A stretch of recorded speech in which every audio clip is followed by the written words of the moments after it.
Jackass in a BMW thinks he can park in front of the handicap ramp at our church, by user Putrid Chipmunk 870.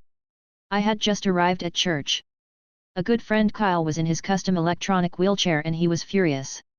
You see, someone had parked a new BMW right in front of the ramp that Kyle uses to get in. Well, I went inside and got a wheelchair. I went down the steps and picked him up and carried him to the church's wheelchair. I then, with 3 other guys, we picked up and carried Kyle's chair to the top of the stairs. After I put Kyle in his chair and went to my car. I pulled up so close they could not move their car. I then went into the church and joined the service. About 45 minutes a man enters and looked around, so I got up and asked him if I could help him. He stayed, someone blocked him in. We went outside and I said how inconvenient. I then proceeded to tear this guy a new a-hole. After me chewing them out for 15 minutes I said they would have to wait. They were furious and threatening to call 911, claiming that they were being held against their will. Well, I had already called the police on the non-emergency line. When the police finally showed up I backed up.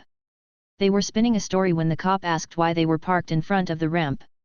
As he chewed them out I just walked away smiling. They got multiple tickets. One for the ages, the best quitting a role I have ever seen, by user pros_an_cons. I recently chatted with a former colleague we'll call Jen. We worked at a large insurer. She reminded me of her epic quitting and takedown of the CMO. The workplace was absolute hell, 2-3 ppl crying at their desks, being singled out for minor mistakes and called every name in the book by execs in meetings, etc. Jen had sent an urgent email blast promoting a new benefit, however she sent it to the wrong email list, NBD in the grand scheme. The CMO emailed our 150 plus marketing department saying something like, "Jen screwed up big time, hopefully no one else is this dumb to do it again." That night Jen swiped into the building, cleaned out her desk, left her badge and laptop, but not before replying all to CMO's email with "fuck you. Everyone minus insert CMO and director names, it was a pleasure. I feel bad for you all," and attached a PNG of an email sent to her by CMO prior to sending the wrong email where the CMO and director approved it and the audience. To this day it makes me laugh and I respect the hell out of her, lol. This guy drives very loudly by my house every day. I found out where he lives and do the same, by user Sweaty Engineer 1418. For context, I live sort of on a curve. Every single day this guy drives by my house around 6 PM in his big jacked up truck and will punch the gas and be very loud as he goes around the turn. He's got one of those stupid modified exhausts. He must know I don't like it because he'll be even more rambunctious if I'm outside.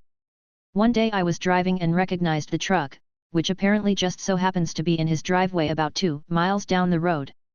So every time I drive by his house, I make sure to punch the gas and drive like an asshole. Sometimes I'll even lay on the horn a few times, even though it's late at night.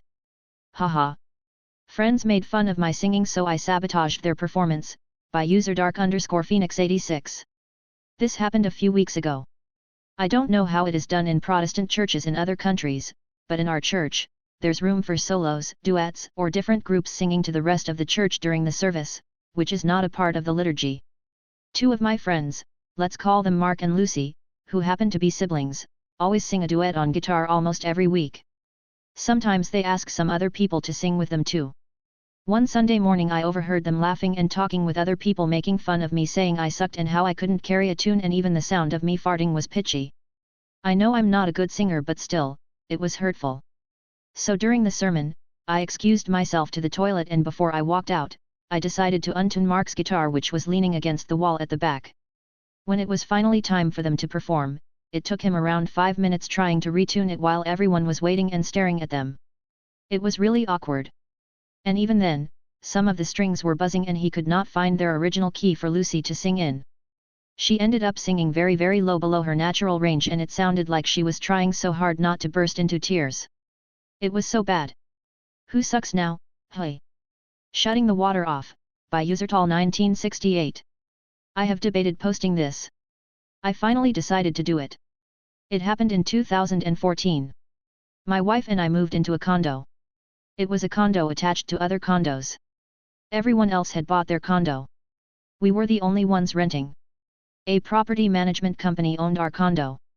Our next door neighbor was an absolute B. The first day we were moving in, she pulled in next to us.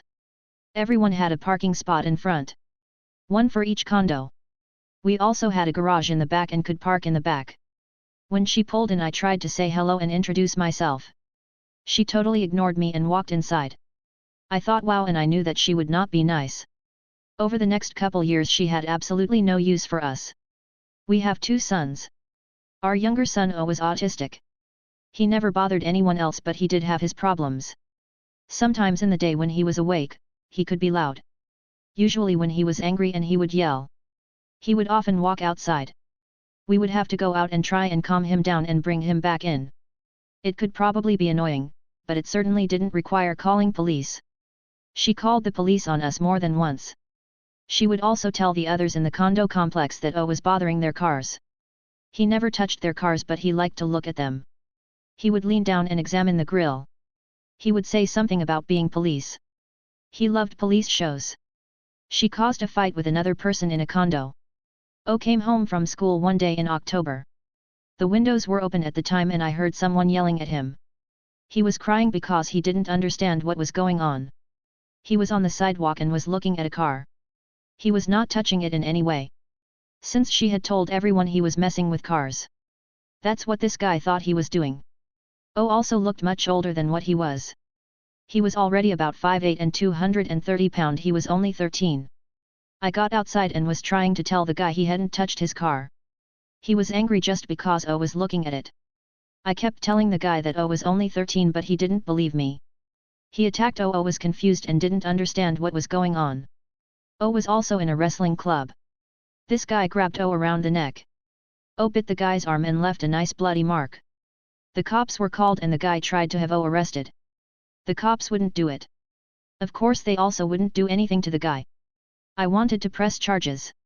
I kept telling them that he had attacked a 13-year-old. They didn't care because they didn't want to file any paperwork. I'm sure. She almost got us evicted because of this. She called the management company and said that O had attacked someone. They started the eviction proceedings until I called and explained what happened. I did not know until then that she had called them. They stopped the eviction proceedings. These condos were weird because the water shut off for the condo was in the other person's condo. The water shut off for ours was in her condo. Her water shut off was in ours. I do not know why they were like that because it never made any sense to me. Every condo had someone else's water shut off in it. They were paired, but I do not know why. We woke up one Saturday morning and we had no water. She had left that morning. I have no idea where she went since she never talked to us and never had any use for us. She was gone for a week. I called the water company but there were no water outages. We finally figured out that she had turned the water off before she left. We went without water for the whole weekend. We had to wait till Monday before they could contact someone with a spare key. There was a person that had spare keys for all the condos. I don't know the specifics of it other than they were gone on weekends.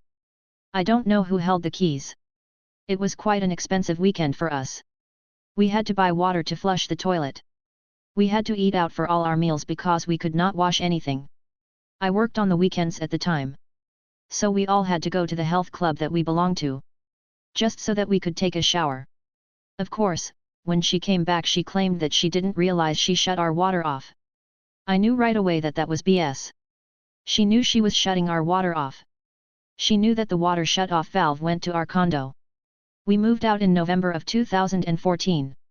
We wanted to be out by Thanksgiving. We were all done by the Wednesday night before Thanksgiving. That's when I saw my chance. We didn't care about the property management company since we were moving somewhere else. This woman had company over for Thanksgiving. She only had one vehicle. There was a vehicle in her garage. I saw it pulling in while we were moving stuff out of the garage. So I know she had company over. We got our last load out by 10 p.m. that night. We were not turning the keys into the property management company until Monday. I knew that she would not be able to get a spare key until they opened on Monday.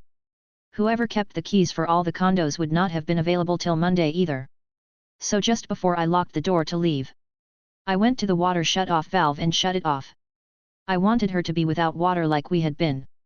I didn't tell my wife because she doesn't believe in revenge. I didn't tell her until the next week. So, this lady had to go without water for Thanksgiving weekend.